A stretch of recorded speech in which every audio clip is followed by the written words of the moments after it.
Assalamualaikum warahmatullahi wabarakatuh. Apa khabar murid-murid? Harap semua dalam keadaan sihat dan ceria-ceria selalu. Bertemu kembali kita di dalam subjek sirah tahun 4. Jadi murid-murid semua boleh bersedia dengan buku teks, buku inovatif dan alat tulis. Okey, baik. Jadi sebelum kita mulakan pembelajaran, marilah sama-sama telah tangan baca doa mula belajar. Bismillahirrahmanirrahim. Allahumma aftah alaina hikmataka wanshur alaina min khazaini rahmatika ya arhamar rahimin. Rabbi shrah li sadri wa yassir li amri wahlul 'uqdatam min lisani yafqahu qawli. Amin ya rabbal alamin. Okey, baik. Jadi hari ini kita akan sambung pembelajaran sirah tahun 4. Tajuk pelajaran yang kelima, asas negara Islam yang pertama, iaitu pembinaan masjid. Pada unit yang keempat. Hari ini kita masuk unit 4 dan unit 5. Unit 4 akhlak, unit 5 pendidikan. Jadi asas negara Islam, asas pembinaan negara Islam ni terbentuk melalui ni, yang pertama pembinaan masjid, yang kedua pemantapan akidah, yang ketiga ibadah, yang keempat akhlak, yang kelima pendidikan, dan yang keenam ekonomi. Okey, baik. Jadi boleh buka buku muka surat 54. Okey, baik. Jadi sebelum tu Ustaz nak terangkan tentang objektif pembelajaran kita pada hari ini. Okey, baik. Objektif pembelajaran kita pada hari ini, di akhir pembelajaran murid dapat menerangkan asas-asas pembentukan negara Islam di Madinah dari sudut akhlak dan pendidikan. Okey, baik. Jadi jom kita tengok dan baca sama-sama. Unit 4, akhlak, pembentukan negara Madinah dari sudut akhlak. Akhlak siapa? Akhlak Nabi Muhammad sallallahu alaihi wasallam. Baca dan fahami. Okey, sebelum Nabi berhijrah ke Madinah, masyarakat Arab hidup dengan akhlak yang keji dan tidak bermoral. Mereka hidup dalam keadaan berpuak-puak sehingga ta'assub dengan kabilah atau puak masing-masing. Puak ni apa maksud puak? Puak ni kumpulan sesama dia orang lah. Sehingga ta'assub ni dia berpuak-puak lah. Maknanya dia hidup di kalangan dia je. Bila orang lain datang masuk ke tempat dia tak nak terima. Dia tak nak terima orang lain masuk ke kawasan dia. Dia nak orang-orang dia je yang berada di tempat dia. Tu maksudnya ta'assub. Ta'assub, kalau ta'assub untuk kebaikan tak apa. Yang sekarang ni ta'assub jahiliah. Ta'assub yang tidak dibenarkan. Jadi kabilah yang kuat akan berkuasa dan menindas kabilah yang lemah.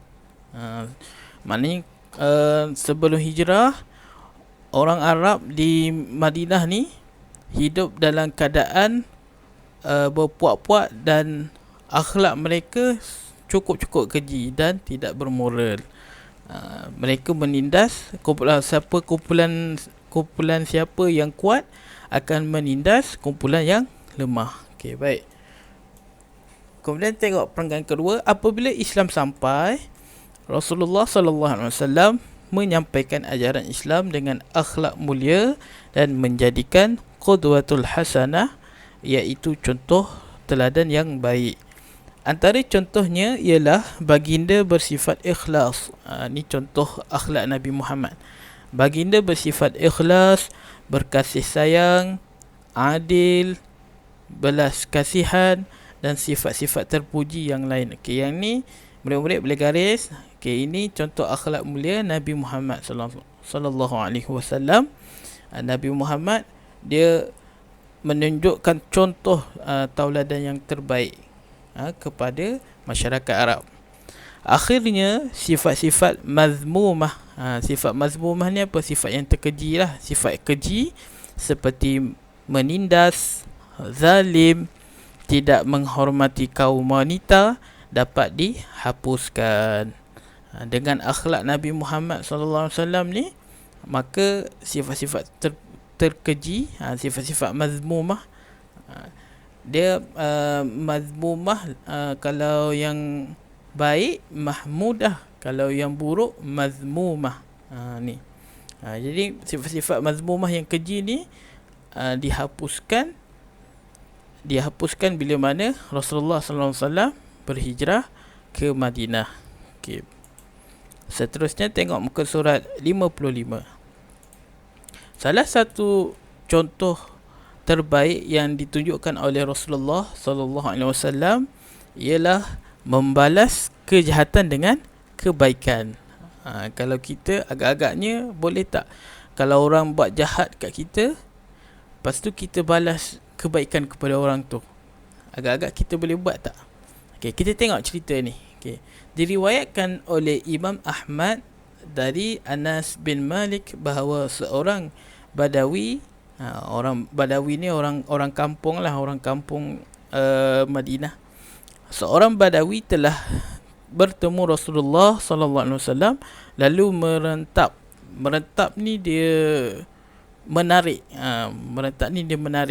Menarik selendang yang ada pada leher baginda menyebabkan lehernya kemerahan. Seorang Badawi ni dia datang jumpa Rasulullah, lepas tu dia tarik selendang yang ada pada leher Rasulullah ni menyebabkan leher Rasulullah ni merah, menjadi merah. Okay. Kemudian Badawi itu berkata, "Wahai Muhammad, berikan kepadaku harta Allah yang ada padamu." Dia minta harta daripada Nabi Muhammad supaya Nabi Muhammad beri kepada dia. Lalu baginda pun menuntut untuk membalas perbuatan Badawi itu dahulu. Lalu Rasulullah pun kata, "Kau nak harta boleh, tapi aku nak tuntut balasan dulu. Sebabkan kau tarik selendang aku ni, kan, tarik selendang sehingga leher Nabi Muhammad merah ni, jadi Nabi Muhammad pun tuntut supaya dibalas balik perbuatan Badawi itu. Tetapi orang Badawi itu tetap enggan, walaupun baginda mengulangnya sebanyak 3 kali. Lalu baginda berpaling dan tersenyum. Jadi lepas Rasulullah SAW ulang sebanyak 3 kali, minta supaya dibalas balik lah, balas balik segala perbuatan yang dibuat oleh Badawi tu. Dia disebabkan ditarik selendang yang ada pada leher Rasulullah tu, Rasulullah pun minta supaya perbuatan Badawi tu kena balas dulu. Tetapi Badawi tu tetap enggan, walaupun Rasulullah ulang sebanyak 3 kali. Lalu Rasulullah pun terus pergi dan tersenyum. Kemudian baginda pun mengarahkan sahabat supaya Badawi itu diberikan sedikit harta. Maknanya Rasulullah bagi juga sedikit harta kepada Badawi itu, walaupun dia jahat, dia buat buat kejahatan kepada Rasulullah, tapi Rasulullah balas dengan kebaikan dengan memberi sedikit harta. Okey, baik. Begitulah Rasulullah sallallahu alaihi wasallam menghadapi kerenah manusia yang bersikap kasar kepada baginda. Ketinggian akhlak baginda diiktiraf oleh Al-Quran sebagaimana firman Allah, A'udzubillahi minasyaitonirrajim, wa innaka la'ala khuluqin azim. Maksudnya, dan bahawa sesungguhnya engkau mempunyai akhlak yang sangat-sangat mulia. Surah Al-Qalam ayat yang keempat. Okey, jadi Kita tengok, tahukah anda, muka surat 56, tahukah anda Rasulullah sallallahu alaihi wasallam pernah membantu isterinya membuat kerja rumah seperti menjahit baju. Rasulullah ni pandai menjahit baju. Rasulullah sallallahu alaihi wasallam sentiasa mendoakan kesejahteraan umatnya. Rasulullah sallallahu alaihi wasallam merupakan contoh terbaik dunia dan akhirat. Jadi anak-anak murid, kalau anak-anak murid nak jadikan idola, siapa idola kita? Mestilah jadikan Nabi Muhammad sallallahu alaihi wasallam tu sebagai idola kita. Okey, baik. Amalkan sentiasa berakhlak mulia seperti akhlak Rasulullah sallallahu alaihi wasallam. Okey, baik. Seterusnya kita tengok unit 5, asas pembentukan negara Madinah dari sudut pendidikan. Pendidikan. Okey, baca dan fahami. Okay, pendidikan Islam ni terbahagi kepada 3. Pertama dari sudut akidah, kedua dari sudut syariat, yang ketiga dari sudut akhlak. Okey, ingat, pendidikan Islam ni terbahagi kepada 3. Pertama akidah, kedua syariat, ketiga akhlak. Okey, baik. Tempat pembelajaran kat mana? 2 tempat. Pertama di rumah Rasulullah sallallahu alaihi wasallam, yang kedua di masjid. Masjid terutamanya Masjid Nabawi lah. Okey. Guru yang mengajar, siapa yang mengajar? Iaitu Rasulullah sallallahu alaihi wasallam. Okey, baik. Tengok muka surat 58. Nabi Muhammad sallallahu alaihi wasallam sangat menitik beratkan pendidikan kepada umatnya. Ketika masih berada di Mekah, baginda telah menghantar seorang sahabat yang bernama Mus'ab bin Umair ke Madinah untuk mengajar Al-Quran kepada orang-orang Madinah yang baru memeluk Islam.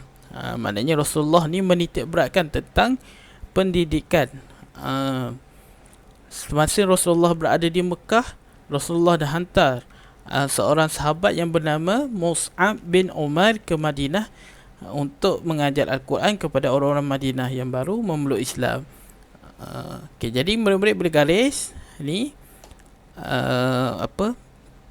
nama sahabat, sahabat Rasulullah, siapa yang mengajar Al-Quran. Rasulullah menghantar siapa? Menghantar Mus'ab bin Umair. Okey, baik. Setelah tertegaknya negara Islam di Madinah, Nabi Muhammad sallallahu alaihi wasallam telah memerintahkan beberapa orang sahabat baginda menjadi guru kepada masyarakat Islam di Madinah. Baginda memerintahkan Ubaidah bin As-Samad, untuk mengajar Al-Quran kepada ahli Sufah. Baginda juga telah meminta Abdullah bin Mas'ud untuk mengajarkan orang Madinah supaya dapat menulis dengan baik. Okay, nama-nama sahabat ni boleh ingatlah. Ni waktu semasa sebelum berhijrah ke Madinah, waktu Nabi masih berada di Mekah, Nabi hantar Mus'ab bin Umair untuk ajar Al-Quran di Madinah. Okay. Lepas tu, lepas Rasulullah berada di Madinah, Rasulullah memerintahkan beberapa orang sahabat menjadi guru kepada masyarakat Arab di Madinah, masyarakat Islam di Madinah. Antaranya Ubaidah bin Samad, lepas tu Abdullah bin Mas'ud. Okay. Nama-nama ni murid-murid kena ingat. Okay, baik. Kemudian tengok muka surat 59. Ketika berlakunya Perang Badar, sebahagian para tawanan yang ingin bebas disyaratkan untuk mengajar cara-cara menulis dengan betul kepada 10 orang anak orang Islam. Tawanan ni apa? Tawanan ni maknanya orang yang ditahan, orang apa? Orang kafir yang berperang dengan orang Islam, lalu orang kafir tu ditahan, di bawah orang Islam lah. Maknanya orang Islam yang menahan orang kafir tu. Jadi syarat untuk orang kafir tu bebas daripada tawanan tu, mestilah dia kena mengajar cara-cara menulis dengan betul kepada 10 orang anak-anak Islam. Okey. Setelah itu, ramai dalam kalangan penduduk Madinah berkebolehan untuk membaca dan menulis. Bagi memastikan Islam dapat tersebar luas, baginda telah mengutuskan para guru dari kalangan sahabat baginda untuk mengajarkan syariat Islam kepada kabilah yang berada di luar kota Mekah. Jadi Rasulullah ni sangat-sangat menitik beratkan tentang pendidikan. Kemudian Rasulullah SAW bertindak sebagai guru. Rasulullah SAW sendiri menjadi guru utama yang mengajarkan para sahabat baginda tentang hukum-hukum agama. Kebiasaannya baginda mengajar setelah selesai solat subuh hingga terbit matahari, dan juga selepas waktu asar hingga maghrib. Selepas subuh hingga terbit matahari, dan selepas waktu asar hingga maghrib. Baginda juga mengkhususkan satu hari dalam seminggu untuk mengajar wanita berkaitan dengan hukum-hukum agama dan menjawab kemusykilan mereka.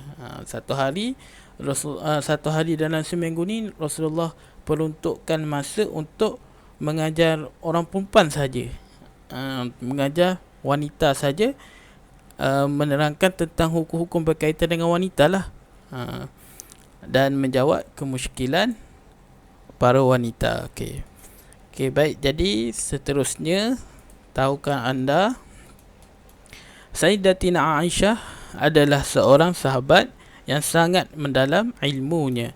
Beliau menjadi rujukan sahabat lain setelah kewafatan Rasulullah sallallahu alaihi wasallam. Amalkan, tuntutlah ilmu untuk memperolehi kejayaan dunia dan akhirat. Kita menuntut ilmu, kita belajar ni untuk apa? Untuk kebaikan dunia dan akhirat. Okey, jadi selesai pembelajaran kita pada hari ini. Jadi murid-murid boleh buka buku inovatif, jawab latihan muka surat 28, 29 dan 30. Okey, baik. Tengok muka surat 28. Muka surat 28 unit 4, akhlak, tentang akhlak Rasulullah SAW. Isi tempat kosong dengan jawapan yang sesuai. Baik. Sebelum hijrah Rasulullah SAW, apa? Masyarakat apa? Hidup dengan akhlak yang apa? Dan tidak bermoral. Tengok balik buku teks tu. Sebelum hijrah Rasulullah apa? Masyarakat apa? Hidup dengan akhlak yang dan tidak bermoral. Okey. Nombor 2. Salah satu contoh terbaik yang ditunjukkan oleh ialah membalas dengan kebaikan. Nombor 3. Ketinggian akhlak baginda diiktiraf oleh siapa? Nombor 4. Firman Allah, wa innaka la'ala khuluqin azim. Maksudnya apa? Jadi boleh tengok balik buku teks dan jawab semula soalan-soalan ini.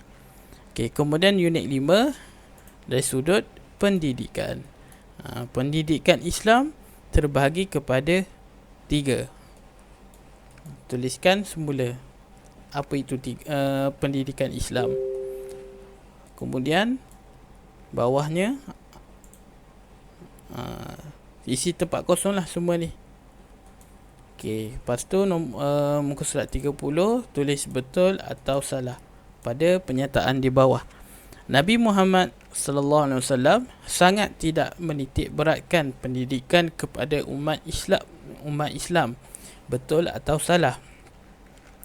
Mus'ab bin Umair ke Madinah untuk mengajar Al-Quran. Betul atau salah? Ubaidah bin Samad dilantik untuk mengajar Al-Quran kepada ahli Suffah.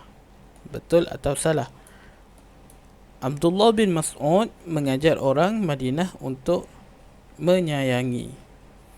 Betul atau salah? Dan yang terakhir, ramai penduduk Madinah berkebolehan untuk membaca dan menulis. Okey, itu saja untuk pembelajaran hari ini. Jadi murid-murid boleh siapkan latihan dan hantar pada ustaz. Semoga murid-murid memperolehi manfaat daripada. Semoga murid-murid dapat memahami apa yang dipelajari dan dapat diamalkan dalam kehidupan seharian. Wallahu alam. Assalamualaikum warahmatullahi wabarakatuh.